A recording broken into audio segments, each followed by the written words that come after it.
ನಮಸ್ಕಾರ ವಿದ್ಯಾರ್ಥಿಗಳೇ. ನಾವಿವತ್ತು ಮ್ಯಾನೇಜ್ಮೆಂಟ್ ಅಕೌಂಟಿಂಗ್ನ ಥರ್ಡ್ ಚಾಪ್ಟರ್ ಆದ ರೇಷಿಯೋ ಅನಾಲಿಸಿಸ್ನಲ್ಲಿ ಸಾಲ್ವೆನ್ಸಿ ರೇಷಿಯೋಸ್ ಬಗ್ಗೆ ಡಿಸ್ಕಸ್ ಮಾಡೋಣ. ಈ ಹಿಂದಿನ ಸೆಷನ್ಸ್ನಲ್ಲಿ ಈಗಾಗಲೇ ನಾವು ರೇಷಿಯೋಸ್ ಅಂದರೆ ಏನು, ರೇಷಿಯೋ ಅನಾಲಿಸಿಸ್ನ ಇಂಪಾರ್ಟೆನ್ಸ್ ಮತ್ತು ಕ್ಲಾಸಿಫಿಕೇಷನ್ ಆಫ್ ರೇಷಿಯೋಸ್, ಅದರಲ್ಲಿ ಲಿಕ್ವಿಡಿಟಿ ರೇಷಿಯೋಸ್ಗೆ ರಿಲೇಟೆಡ್ ಆಗಿ ಕೆಲವು ಎಕ್ಸಾಂಪಲ್ಸು ಇದನ್ನೆಲ್ಲ ನೋಡಿದ್ದೀವಿ. ಇವತ್ತಿನ ಸೆಷನು 23rd ಸೆಷನ್ನು. ಈ ಸೆಷನಲ್ಲಿ ನಾನು ಸಾಲ್ವೆನ್ಸಿ ರೇಷಿಯೋಸ್ ಬಗ್ಗೆ ಎಕ್ಸ್ಪ್ಲೈನ್ ಮಾಡ್ತೀನಿ. ಇದಕ್ಕಿಂತ ಮುಂಚೆ ಒಂದು ಸಲ ನಾವು ಲಿಕ್ವಿಡಿಟಿ ರೇಷಿಯೋಸ್ನ ಬ್ರೀಫ್ ಮಾಡೋಣ. Liquidity ratios are nothing but the ratios which are use to evaluate the short-term solvency of an organization. If an organization is capable of meeting all its short-term obligations or not, this will be tested by short-term solvency ratios or liquidity ratios. Some important liquidity ratios are current ratio, quick ratio, absolute liquid ratio or cash position ratio, and stock to working capital ratio. Now let us move on to solvency ratio. Solvency ratio is also known by other names like leverage ratio or capital structure ratio, as it tells about the capital structure of the company. In other words, it tells about the long-term solvency of an organization.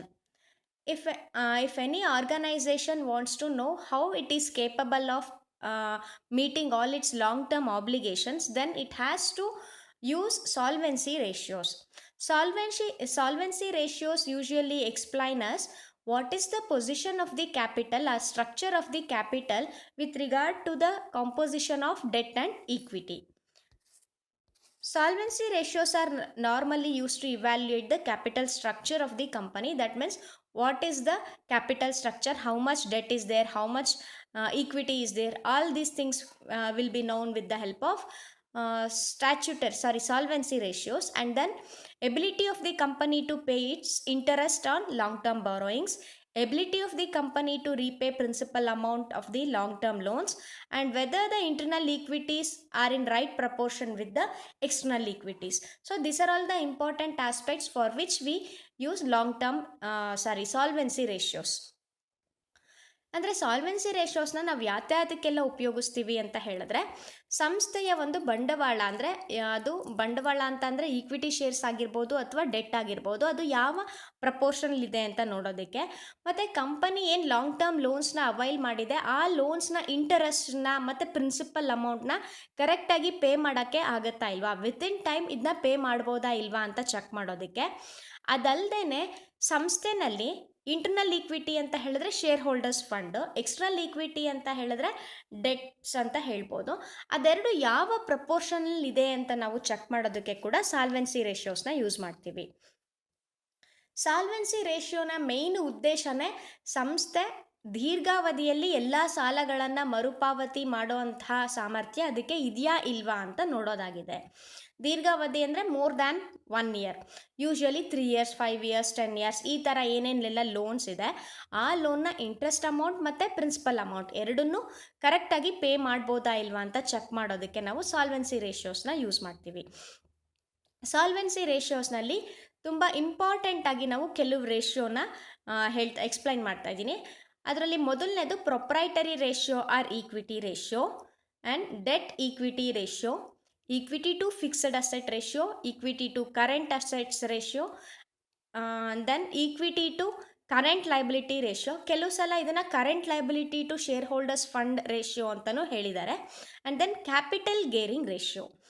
ಈ ರೇಷಿಯೋನೆಲ್ಲ ಗಮನಿಸಿ, ಇಲ್ಲಿ ಪ್ರತಿಯೊಂದು ರೇಷಿಯೋನಲ್ಲೂ ನಾವು ಈಕ್ವಿಟಿನ compare ಮಾಡ್ತಾ ಹೋಗ್ತಾ ಇದ್ದೀವಿ.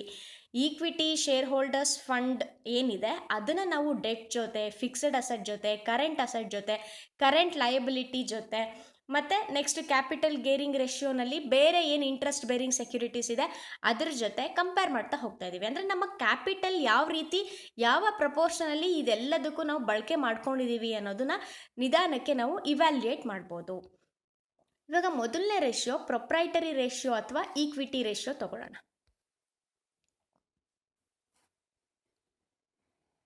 Proprietary ratio ಅಥವಾ ಈಕ್ವಿಟಿ ರೇಷಿಯೋನ net worth to total asset ratio ಅಂತಲೂ ಹೇಳ್ತೀವಿ. ಮತ್ತು ಇದು ಈಕ್ವಿಟಿ ರೇಷಿಯೋ ಅಥವಾ share holder to total equities ಅಂತಲೂ ಹೇಳ್ತೀವಿ.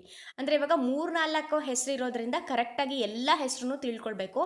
ನಿಮಗೆ ಪ್ರಾಬ್ಲಮ್ ಮಾಡೋ ಹೊತ್ತಿಗೆ ಪ್ರೊಪ್ರೈಟರಿ ರೇಷಿಯೋ ಅಂತ ಕೊಡದೆ ಸುಮ್ಮನೆ ನೆಟ್ವರ್ತ್ ರೇಷಿಯೋ ಅಂತ ಕೊಟ್ಟರು ನಿಮಗೆ ಫಾರ್ಮುಲಾ ಇದೆ ಅಂತ ಕರೆಕ್ಟಾಗಿ ಗೊತ್ತಿರಬೇಕು. ಇವಾಗ ಪ್ರೊಪ್ರೈಟರಿ ರೇಷಿಯೋನ ನಾವು ಯಾತಕ್ಕೆ ಮಾಡ್ತೀವಿ ಅಂತ ಹೇಳಿದ್ರೆ, this ratio establishes relationship between shareholders fund and total assets of the firm. ಸಂಸ್ಥೆಯ ಟೋಟಲ್ ಅಸೆಟ್ಸ್ ಮತ್ತು ಶೇರ್ ಹೋಲ್ಡರ್ಸ್ ಫಂಡ್ ಮಧ್ಯೆ ಇದು ರಿಲೇಷನ್ಶಿಪ್ನ ಬಿಲ್ಡ್ ಮಾಡುತ್ತೆ. ಅಂದರೆ ಸಂಸ್ಥೆಯ ಟೋಟಲ್ ಅಸೆಟ್ಸ್ನ ಯಾವ ರೀತಿ ನಾವು ಶೇರ್ ಹೋಲ್ಡರ್ಸ್ ಫಂಡಿಂದ ಫೈನಾನ್ಸ್ ಮಾಡಿದ್ದೀವಿ, ಅಥವಾ ಟೋಟಲ್ ಅಸೆಟ್ಸು ಎಷ್ಟು ಪ್ರಪೋರ್ಷನ್ನ ನಾವು ಈಕ್ವಿಟಿಯಿಂದ ತೊಗೊಂಡಿದ್ದೀವಿ ಅನ್ನೋದು ಗೊತ್ತಾಗುತ್ತೆ.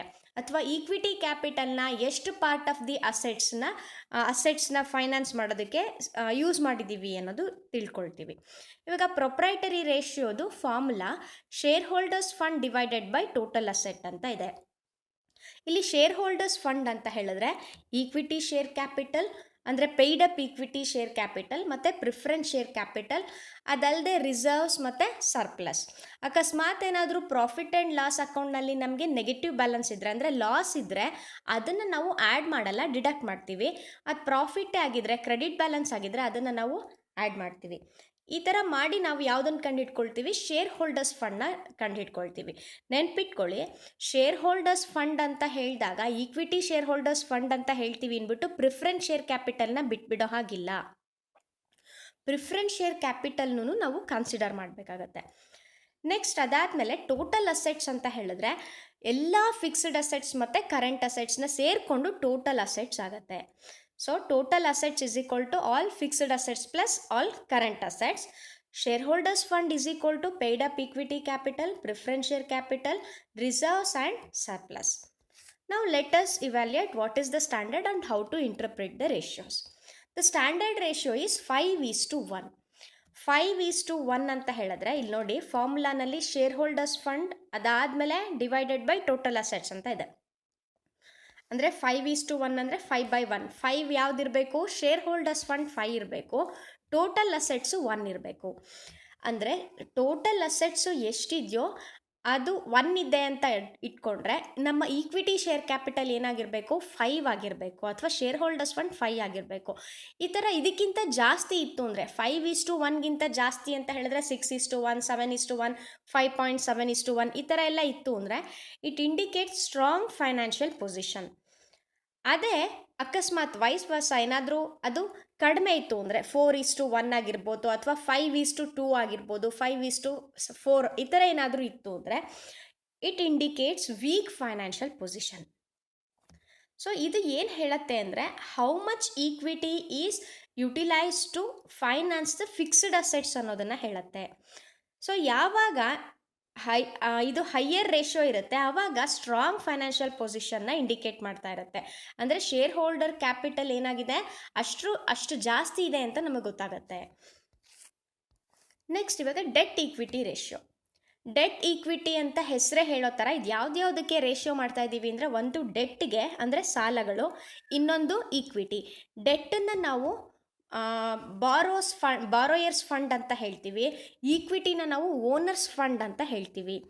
ಇನ್ನು ಬೇರೆ ಬೇರೆ ಹೆಸರಲ್ಲಿ ಏನು ಹೇಳ್ತೀವಿ ಅಂದರೆ ಡೆಟ್ ಅಂದರೆ ಎಕ್ಸ್ಟರ್ನಲ್ ಈಕ್ವಿಟಿ ಅಂತ ಹೇಳ್ತೀವಿ, ಈಕ್ವಿಟಿ ಅಂದರೆ ಇಂಟರ್ನಲ್ ಈಕ್ವಿಟಿ ಅಂತ ಹೇಳ್ತೀವಿ. ಇಂಟರ್ನಲ್ ಅಂದರೆ ಒಳಗಡೆದು, ಎಕ್ಸ್ಟರ್ನಲ್ ಅಂದರೆ ಹೊರಗಡೆಯಿಂದ ತೊಗೊಂಡು ಬಂದಿರೋ ಸಾಲ ಎಲ್ಲ ಡೆಟ್ ಅಂತ.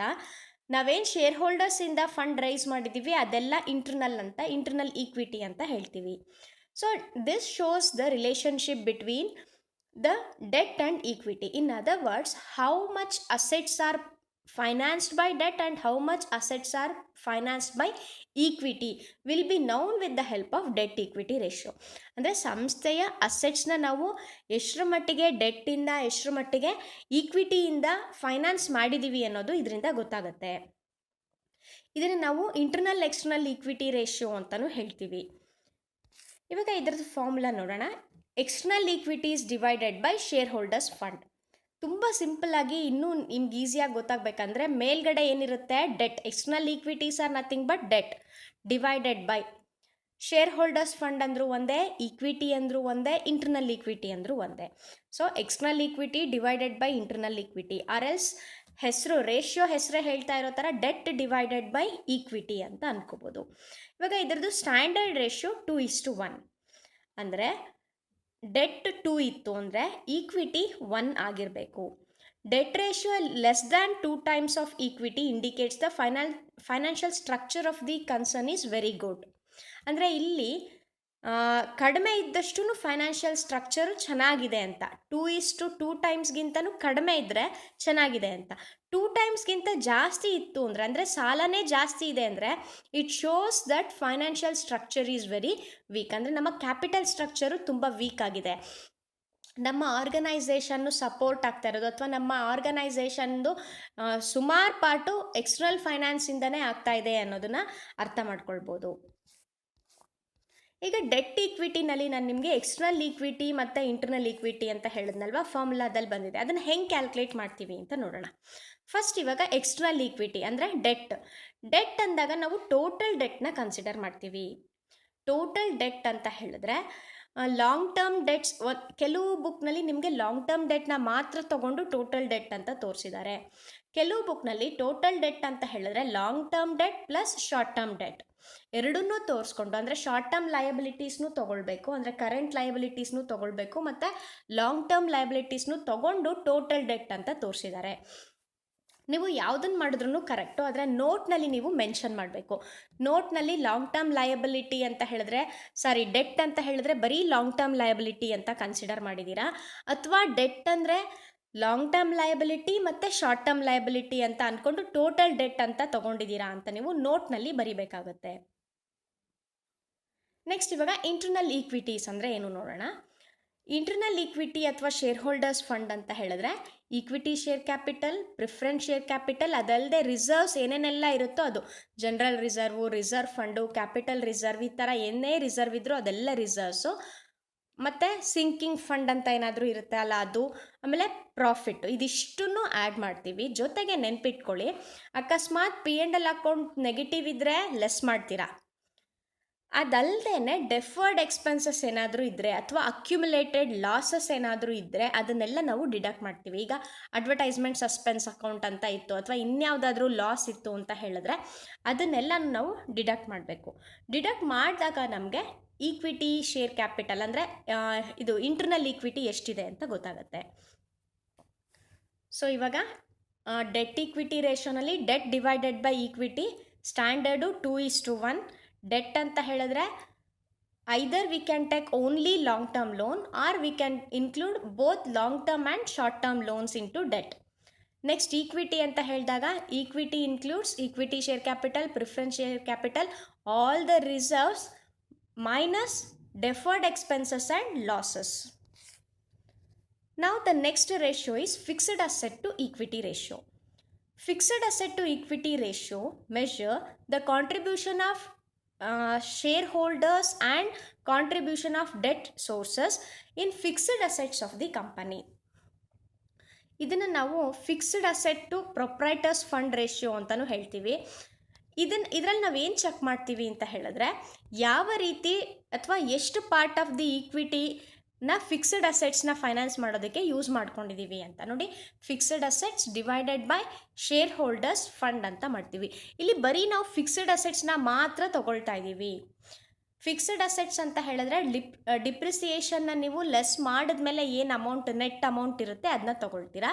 ಶೇರ್ ಹೋಲ್ಡರ್ಸ್ ಫಂಡ್ ಅಂತ ಹೇಳಿದ್ರೆ ಈಗಾಗಲೇ ನಾವು ಶೇರ್ ಹೋಲ್ಡರ್ಸ್ ಫಂಡ್ ಕ್ಯಾಲ್ಕುಲೇಟ್ ಮಾಡಿದ್ವಲ್ಲ ಅದೇ ಥರ ಶೇರ್ ಹೋಲ್ಡರ್ಸ್ ಫಂಡ್ ಅಂತ ಹೇಳಿದಾಗ ಕಾಮನ್ ಸ್ಟಾಕ್ ಅಂದರೂ ಒಂದೇ, ಈಕ್ವಿಟಿ ಅಂದರೂ ಒಂದೇ, ಈಕ್ವಿಟಿ, ಪ್ರಿಫರ್ಡು, ಆಮೇಲಿಂದ ರಿಟೈನ್ಡ್ ಅರ್ನಿಂಗ್ಸು, ರಿಸರ್ವ್ಸು, ಲಾಸಸ್ ಏನಾದರೂ ಇದ್ದರೆ ಅದನ್ನ ಲೆಸ್ ಮಾಡಿಬಿಟ್ಟು ತೊಗೊಳ್ತೀರಾ.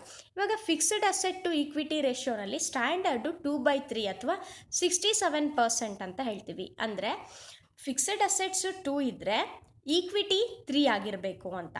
It indicates that proprietors' funds are mostly blocked in fixed assets and current assets are mostly financed out of loaned funds. So, it indicates financial weakness. ಈಗ 2/3 ಅಂತ ಇತ್ತು ಅಂದರೆ ಆವಾಗ ನಮಗೆ ಅರ್ಥ ಆಗ್ತಾ ಹೋಗುತ್ತೆ 2/3 ಅಂತ ಹೇಳಿದ್ರೆ ಆಲ್ಮೋಸ್ಟ್ ಎಲ್ಲನೂ ಫಿಕ್ಸ್ಡ್ ಅಸೆಟ್ಸ್ನಲ್ಲೇ ಬ್ಲಾಕ್ ಆಗೋಗಿದೆ ಅಂತ. ಇಫ್ ದ ಫಿಕ್ಸ್ಡ್ ಅಸೆಟ್ಸ್ ಅಥವಾ ಇನ್ವೆಸ್ಟ್ಮೆಂಟ್ಸ್ ಇದೆಲ್ಲನೂ ಲೆಸ್ ಇದ್ರೆ, ಅಂದರೆ 67%ಗಿಂತ ಕಡಿಮೆ ಇತ್ತು ಅಂದರೆ ಆವಾಗ ನಮಗೆ ಗೊತ್ತಾಗುತ್ತೆ ನಾವು ಈಕ್ವಿಟಿನ ಫಿಕ್ಸ್ಡ್ ಅಸೆಟ್ಸ್ನ ಫೈನಾನ್ಸ್ ಮಾಡೋದಕ್ಕೆ ಅಷ್ಟೇ ಅಲ್ಲದೆ ಕರೆಂಟ್ ಅಸೆಟ್ಸ್ನ ಫೈನಾನ್ಸ್ ಮಾಡೋದಕ್ಕೂ ಕೂಡ ನಾವು ಉಪಯೋಗಿಸ್ಕೊಂಡಿದ್ದೀವಿ. ಸೊ ಪ್ರಪೋರ್ಷನಲ್ಲಿ ಎಲ್ಲದರಲ್ಲೂ ನಾವು ಇದನ್ನು ಕ್ಯಾಪಿಟಲ್ನ ಬಳಸ್ಕೊಂಡಿದ್ದೀವಿ. ಫಿಕ್ಸ್ಡ್ ಅಸೆಟ್ಸ್ನಲ್ಲಿ ಮಾತ್ರ ನಮ್ಮ ಫಂಡ್ಸು ಲಾಕ್ ಆಗಿಲ್ಲ ಅಂತ ಗೊತ್ತಾಗುತ್ತೆ. Next ratio current asset to equity ratio. Equity ಅಂತ ಅಂದರೂ ಹೇಳ್ಬೋದು ಅಥವಾ ಶೇರ್ ಹೋಲ್ಡರ್ಸ್ ಫಂಡ್ ಅಂತಲೂ ಹೇಳ್ತಾರೆ. ಈಕ್ವಿಟಿ ಬದಲು ಶೇರ್ ಹೋಲ್ಡರ್ಸ್ ಫಂಡ್ ಅನ್ನೋ ಟರ್ಮ್ನ ಯೂಸ್ ಮಾಡ್ಬೋದು. ಇದನ್ನು ನಾವು ಹೇಗೆ ಕಂಡುಹಿಡಿತೀವಿ ಅಂದರೆ current assets divided by share holders fund. ಇದಕ್ಕೆ ಯಾವುದೇ ಫಿಕ್ಸ್ಡ್ ಸ್ಟ್ಯಾಂಡರ್ಡ್ ಇಲ್ಲ. ಬಟ್ ಆದರೆ ಅರ್ಥ ಮಾಡ್ಕೊಳ್ಳಿ, ನಮಗೆ ಇಲ್ಲಿ 2/3 ಅಂತ ಇದೆ. ಅಂದರೆ ಆಲ್ಮೋಸ್ಟ್ ಏನು 67% ಫಿಕ್ಸ್ಡ್ ಅಸೆಟ್ಸ್ದು 67% ಇರುತ್ತೆ ಅಂತ ಹೇಳಿದ್ರೆ ಅಂದಾಜ್ ಮೇಲೆ ನಾವು ಗೊತ್ತಾಗುತ್ತೆ 33% ಅಷ್ಟು ಏನಾಗಿರುತ್ತೆ ನಮಗೆ ಕರೆಂಟ್ ಅಸೆಟ್ಸ್ ಆಗಿರುತ್ತೆ ಅನ್ನೋ ಥರ. ಇದಕ್ಕೆ ಸ್ಪೆಸಿಫಿಕ್ ಸ್ಟ್ಯಾಂಡರ್ಡ್ ಯಾವುದೂ ಇಲ್ಲ. Next current liabilities to share holders fund. ಇದರಲ್ಲಿ current liabilities divided by share holders fund. Current liability ಅಂದಾಗ ನೀವೇನು ಕರೆಂಟ್ ರೇಷ್ಯೋನಲ್ಲಿ ಕರೆಂಟ್ ಲಯಬಿಲಿಟೀಸ್ ತೊಗೊಳ್ತಾ ಇದ್ದೀರಾ ಅದೆಲ್ಲ ಕರೆಂಟ್ ಲಯಬಿಲಿಟೀಸ್ನ ಇನ್ಕ್ಲೂಡ್ ಮಾಡ್ಕೊಳ್ತೀರಾ. ಇದರಲ್ಲಿ ರೇಷ್ಯೋ 1/3 ಅಂತ ಹೇಳ್ತೀವಿ. ಇವಾಗ 1/3ಗಿಂತ if the actual ratio is more than the standard ratio it would be difficult for the concern to obtain long term funds. 1/3ಗಿಂತ ಜಾಸ್ತಿ ಇದೆ ಅಂತ ಹೇಳಿದ್ರೆ 1/3 ಅಂದರೆ ಇಲ್ಲಿ ಅರ್ಥ ಏನು ಅಂದರೆ ಕರೆಂಟ್ ಲಯಬಿಲಿಟೀಸ್ 1 ಇದೆ ಅಂತ ಹೇಳಿದ್ರೆ ನಮ್ಮ ಈಕ್ವಿಟಿ ಶೇರ್ ಹೋಲ್ಡರ್ಸ್ ಫಂಡ್ 3 ಇದೆ ಅಂತ ಅರ್ಥ. ಈಗ 1ಗಿಂತನೂ ಜಾಸ್ತಿ ಇದೆ ಅಂತ ಹೇಳಿದ್ರೆ ಅವಾಗ ಏನಾಗುತ್ತೆ ಅಂದರೆ ನಮ್ಮ ಹತ್ರ ಇರೋ ಫಂಡ್ಸ್ ಕಡಿಮೆ ಮತ್ತು ಲೋನ್ನ ಮತ್ತೆ ನಾವು ಅವೈಲ್ ಮಾಡಬೇಕು ಅಂದರೆ ಅವಾಗ ಕಷ್ಟ ಆಗುತ್ತೆ. So if ratio is lesser then it is easy to obtain the long term loans.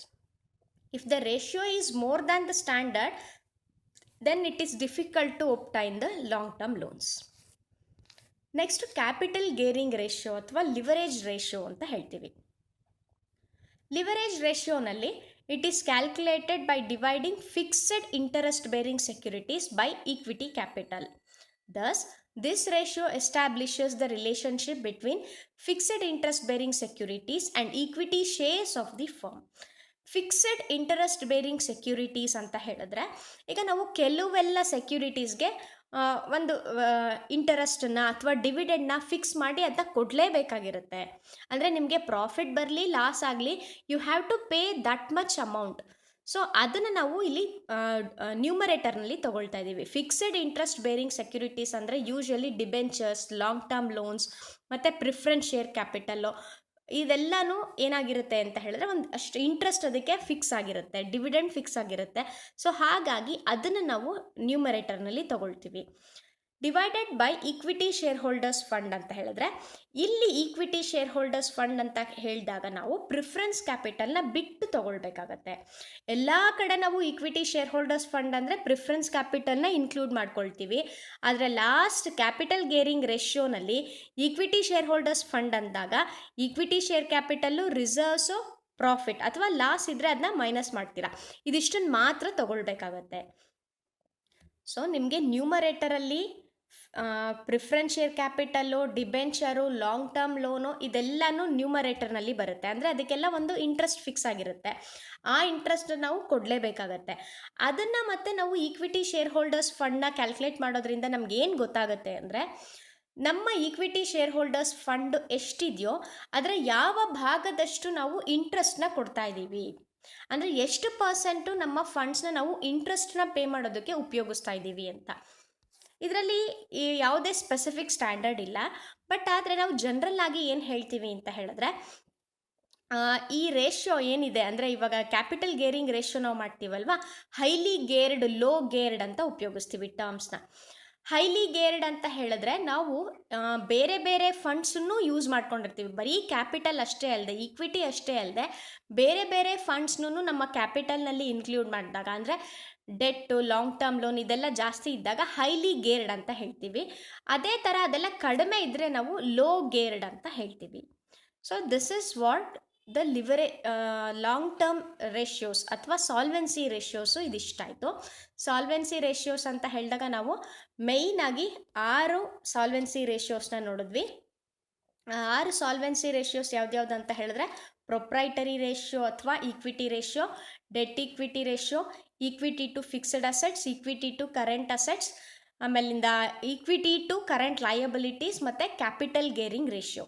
ಇದಿಷ್ಟೂ ನಾವು ಸಾಲ್ವೆನ್ಸಿ ರೇಷಿಯೋಸ್ನಲ್ಲಿ ಕಲ್ತ್ವಿ. ಇವಾಗ ನಾನು ನೆಕ್ಸ್ಟ್ ಸೆಷನಲ್ಲಿ ಇದಕ್ಕೆ ರಿಲೇಟೆಡ್ ಆಗಿರೋ ಪ್ರಾಬ್ಲಮ್ಸ್ನ ತೊಗೊಂಡು ಅದನ್ನ ಹೇಗೆ ಸಾಲ್ವ್ ಮಾಡಬೇಕು ಅಂತ ಎಕ್ಸ್ಪ್ಲೈನ್ ಮಾಡ್ತೀನಿ. Hope you understood all these ratios. You have to remember the formulas and also the related standard. ಆ ಫಾರ್ಮುಲಾದು ರಿಲೇಟೆಡ್ ಸ್ಟ್ಯಾಂಡರ್ಡ್ ಏನಿದೆ ಅನ್ನೋದನ್ನು ಕೂಡ ನೀವು ನೆನ್ಪಿಟ್ಕೊಳ್ಬೇಕಾಗತ್ತೆ. ಆವಾಗ ನಿಮಗೆ ಇಂಟರ್ಪ್ರಿಟ್ ಮಾಡೋ ಹೊತ್ತಿಗೆ ಸುಲಭ ಆಗುತ್ತೆ. Thank you. I hope you will practise it well.